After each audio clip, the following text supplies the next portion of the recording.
2003年，我国第一艘载人飞船发射成功，杨利伟作为我国第一位飞天宇航员，承载了中华民族的飞天梦想。当被问及自己印象深刻的事情时，杨利伟排开了飞船飞行中的种种困难，而是提到了在飞船中听到的不明敲击声。在外太空绝对安静的环境中，神秘的敲击声究竟从何而来？神秘的太空敲击声。在杨利伟自传的《太空一日》中，他回顾了从飞船发射再到返航降落的过程，在提到自己遭遇时，还描述了一段听到神秘敲击声的事情。在本该一片死寂的太空中，舱体外却传来阵阵敲击声，经过多次查找，却没有发现声音来源。直到神舟5号落地许久，这个不明原因的敲击声依然让他耿耿于怀。这个声音并不是一直响，而是一阵一阵的，不管白天黑夜，毫无规律，说不准什么时候就响几声。在听到连续几次的响声后，杨利伟能明显感觉到，这个声音不是从飞船外面传进来的，但也绝对不是飞船里面的声音，倒像是有人在外面敲击飞船的船体，不断发出咚咚咚咚的不规则声音，听着还有些像用木头锤子敲铁桶的声音。起初，杨利伟认为是由于外部零件松动引起的敲击声，但鉴于飞船的运行一直都很正常，他并没有过于在意此事，只是每当声音响起时，就会趴在舷窗边，边听边看，试图寻找到声音的来源，却始终没有任何发现。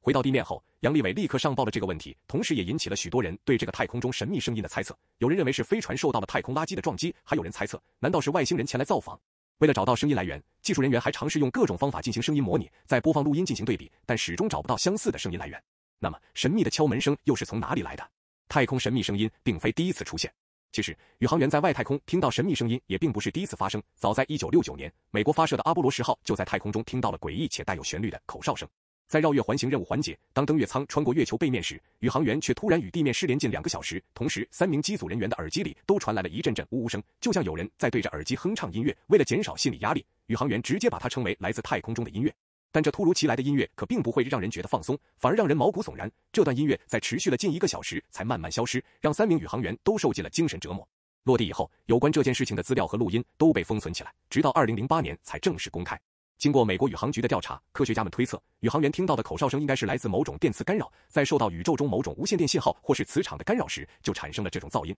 我们都知道，声音是由水、空气等介质进行传播的，但太空是真空的，没有任何粒子和介质可供声音传播，所以声音是无法在太空中进行传递的。宇航员必须通过无线电波才可以进行交流，这也成为了口哨声的传播途径。但杨利伟遇到的神秘敲门声，既没有声音来源，也没有可传播的声音介质，难道真的有外星人造访？热胀冷缩打破神秘面纱。在经过科学家们多次实验，却依旧找不到声音来源后，甚至还有人猜测，难道是因为杨利伟精神的高度紧张导致了幻听？但他本人却否认了这一点。在长期的模拟训练中，杨利伟的心理素质极好，敲击的声音并不是一次就停止了，而是长期存在的，不可能是幻听。而且他对身边机械发出的声音非常熟悉，因此确认绝对不是普通零件间碰撞发出的声音。13年后，在月宫1号的实验中，终于揭晓了这段神秘敲门声的答案。月宫1号是一个为研究生物再生生命保障系统而建造的空间基地生命保障地基综合实验装置，和神舟5号一样，月宫1号也是一个需要长期高度闭合的空间。在实验过程中，科研人员就在舱内听到了同样的敲击声。一开始，科研人员并没有多想，认为是有人在舱外敲门，但经过检查，却并没有发现任何状况，这立刻引起了科研人员的注意。经过多次排查和测试，刘洪教授及其团队最终找到了声音的来源。不断发出声响的其实是舱体的内壁材料，在受到温度变化影响时，舱体也会在压力的作用下发生热胀冷缩的情况，内壁材料变形，从而发出轻微的声音。这个现象类似于我们在夜晚会突然听到楼上有钢珠掉落在地上的声音，其实就是在夜晚气温下降的时候，楼层之间的钢筋会受冷收缩，导致震动发出声音。而在飞船中发生物体，则是从钢筋变成了船舱舱体，因为物质不同，所以发出的声音也会不同。这样一来，杨利伟听到的敲击声就有了合理解释。太空中敲击声的由来。首先，在神舟5号发射时，8台发动机会同时喷出炽热的火焰，温度可高达上千度，但随着火箭冲出大气层，宇宙中的温度可低至270摄氏度。在飞船受到急速温度变化后，飞船外壳就会因热胀冷缩而发生轻微变形，这样就很容易发出声响。其次，在外太空的飞船本身就会发生温度不稳定的情况。神舟5号飞船在短短的21小时内就围绕地球飞行了14圈，每当飞船正好转到可以照射到太阳的一边时，飞船舱体表面就会吸收太阳的辐射热，温度甚至可高达100多摄氏度，而当飞行到背阳一面时，温度就只有零下100多摄氏度。最后，飞船舱内的温度是可控的，